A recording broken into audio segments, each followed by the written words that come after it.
வணக்கம். இன்னைக்கு நாம ஒரு ரொம்பவே சுவாரஸ்யமான விஷயத்தை அலசி ஆராய போறோம். ஒரு சாதாரண வெப்பேஜ், ஆனா அதுக்குள்ள ஒரு பெரிய உலகமே ஒளிஞ்சிருக்கு.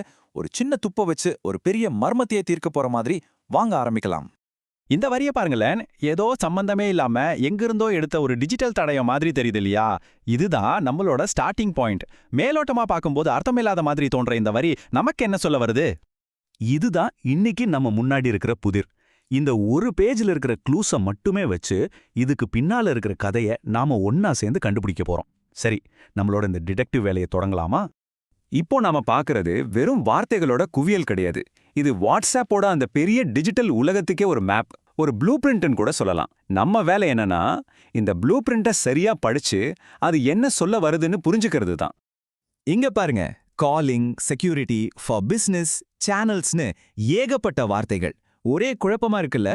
நம்மளோட மிஷன் என்னன்னா, இந்த கலைஞ்சு கிடக்கிற வார்த்தைகளை எல்லாம் ஒழுங்குபடுத்தி அதுக்குள்ள மறைஞ்சிருக்கிற வாட்ஸ்அப்போட உண்மையான கட்டமைப்பை புரிஞ்சுக்கிறது தான். சரி, நம்ம பயணத்தை எங்க இருந்து ஆரம்பிக்கலாம்? முதல்ல நமக்கு எல்லாருக்கும் ரொம்ப நல்லா தெரிஞ்ச விஷயத்திலிருந்தே ஆரம்பிப்போம். அதாவது நம்ம நண்பர்கள், குடும்பத்தினர் கூட நாம எப்படி வாட்ஸ்அப்ல பேசுறோங்கிறதுல இருந்து. இங்க ஒரு இன்ட்ரெஸ்டிங்கான விஷயம் என்ன தெரியுமா? இந்த மூணுமே காலிங், மெசேஜிங், குரூப்ஸ், இது எல்லாமே நம்ம கிட்ட இருக்கிற அந்த மேப்ல இருந்து நேரா எடுத்தது தான். இது மூணும் தான் வாட்ஸ்அப்புங்கிற பெரிய கட்டடத்தோட பேஸ்மெண்ட். அதாவது நம்மளோட பர்சனல் கம்யூனிகேஷனோட அஸ்திவாரம். ஓகே, இப்போ ஒன் டு ஒன் கம்யூனிகேஷன்ல இருந்து ஒன் டு மெனிக்கு வருவோம். அதாவது ஒருத்தர் பல பேர்கிட்ட ஒரே நேரத்துல எப்படி தகவலை கொண்டு சேர்க்கறாங்கன்னு பார்க்கலாம். இந்த ஆப் எப்படி தன்னைத்தானே விரிவுபடுத்திக்கிட்டுச்சுன்னு பார்ப்போம். இந்த ஒப்பீட்டை பாருங்க, ஒரு முக்கியமான பரிணாம வளர்ச்சி புரியும். ஸ்டேட்டஸ்ங்கிறது நம்ம கான்டாக்ட்ஸ் கூட ஷேர் பண்றது, ரொம்ப பர்சனல். ஆனா சேனல்ஸ் அப்படி இல்ல, அது ஒரு பப்ளிக் ப்ராட்காஸ்ட். உங்களுக்கு பிடிச்ச விஷயங்களை பத்தி தெரிஞ்சுக்க நீங்க ஃபாலோ பண்றது.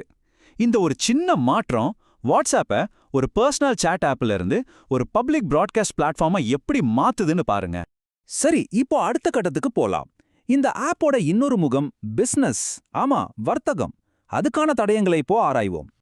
யோசிச்சு பாருங்க, நீங்க ஒரு பிசினஸ் கேட்லாக் பார்க்க ஒரு லிங்கை கிளிக் பண்றீங்க. உடனே என்ன வருது? உங்ககிட்ட வாட்ஸ்அப் இல்லையேன்னு சொல்லுது. அடுத்ததா டவுன்லோட் பண்ணுங்க இல்ல வெப்ல யூஸ் பண்ணுங்கன்னு ஆப்ஷன் காட்டுது. பாத்தீங்களா, ஒரு சாதாரண லிங்க் எப்படி ஒரு புது யூசரை தன்னோட பிசினஸ் உலகத்துக்குள்ள இழுக்குதுன்னு. இது ஒரு மார்க்கெட்டிங் ஃபனல் மாதிரி செயல்படுது.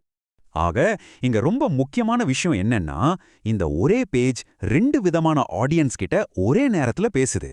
நம்மள மாதிரி சாதாரண யூசர்ஸ் கிட்டயும் பேசுது, பிசினஸ் பண்றவங்க கிட்டயும் பேசுது.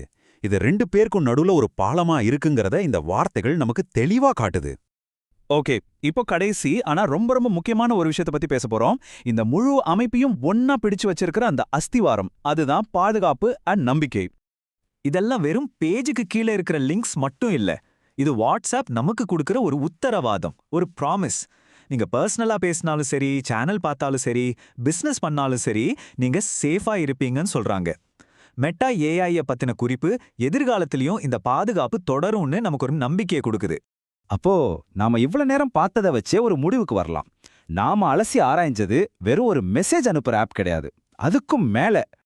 இப்ப பாருங்க, அந்த வெப்பேஜ்ல அங்கங்க சிதறி கிடந்த வார்த்தைகள் எல்லாம் எப்படி கரெக்டா ஒன்னு சேர்ந்து ஒரு முழு படத்தை காட்டுதுன்னு.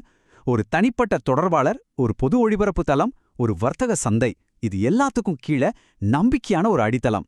இப்போ அந்த ப்ளூ பிரிண்ட் முழுமையா நமக்கு புரியுது இல்லையா? இதுக்கு டெக்னிக்கலா ஒரு பேர் இருக்கு, டிஜிட்டல் ஈகோசிஸ்டம். அதாவது யூசர்ஸ், பிசினஸ், ஃபீச்சர்ஸ்னு எல்லாம் ஒன்னோட ஒன்னு சேர்ந்து ஒரு பெரிய அமைப்பா இயங்குறது. ஒரு சின்ன வெப்பேஜ்ல ஆரம்பிச்சு எவ்வளவு பெரிய விஷயத்தை கண்டுபிடிச்சிருக்கோம் பாத்தீங்களா? சரி, இப்போ உங்களுக்கான ஒரு கேள்வி. நீங்க டெய்லி யூஸ் பண்ற மத்த ஆப்ஸ்குள்ள இது மாதிரி என்னென்ன ப்ளூ பிரிண்ட்ஸ் ஒளிஞ்சிருக்கலாம்?